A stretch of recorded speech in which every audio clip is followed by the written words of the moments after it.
Just a little update on my 2010 Kawasaki GTR 1400.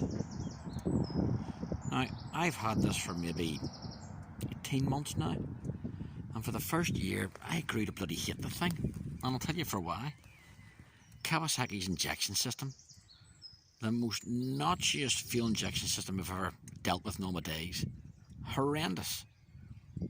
You're going along about 50 miles an hour, say, you shut the throttle off, there's no fuel at all goes into the engine, you're nearly spat over the handlebars and through the screen with engine braking.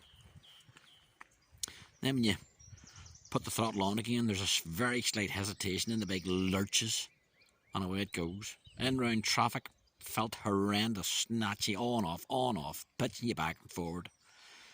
Fast sweepers about 60, 70 miles an hour. If you come up on traffic and you shut the throttle off, upset the whole bike. But incredibly snatchy gear change because of all this as well.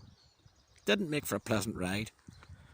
And I said to myself, if I can't get this thing fixed, I'm going to sell this and buy myself a pan-European. But anyway, I decided to pull the ECU out and send it to my old mate Steve over in Florida at Shoodaben Engineering. I dealt with Steve before, or at my old GTR 1000, and I bought a few bits and bobs off him. And I found his sales and after sales first class. So, and of course I live here near Belfast, Northern Ireland, which is halfway around the world to Steve, so it shows you the confidence I had in the chap. Anyway, sent the ECU away. It arrived back about a week and a half later, and put it into the bike, and an instant transformation. No more snatchy throttle, no more clunky gear changes, a lot more torque down beneath 5,000 revs, and I can literally in top gear roll the throttle off down to tick over speed, which is about just under 30 miles an hour, and open the throttle and the bike will pull away. Now he does 3 flashes. He does the Mountain Runner Premium, and the Hammer. And I think the Hammer is when the bike goes completely ballistic. Well, I got the middle one. I got the Mountain Runner Premium, I think it is, which gives you the best of both worlds. And it has helped the fuel consumption as well considerably. If you ride the bike conservatively now, in about 55 miles an hour, with a full tank of petrol, I got 63 miles before the first block on the fuel gauge disappeared. And that was giving me on the computer about 58 miles per gallon, if you can believe the computer on board. But it's certainly, beforehand, I was getting about 48 before the first block on the dashboard disappeared, the fuel gauge. But very well pleased with it indeed. And a few other little modifications. I put those little tinted indicator lenses into it, and I put a switchback lighting system into it.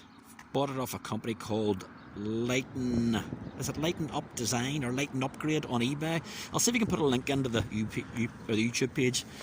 I'll demonstrate these and turn the bike on. So it has turned your indicators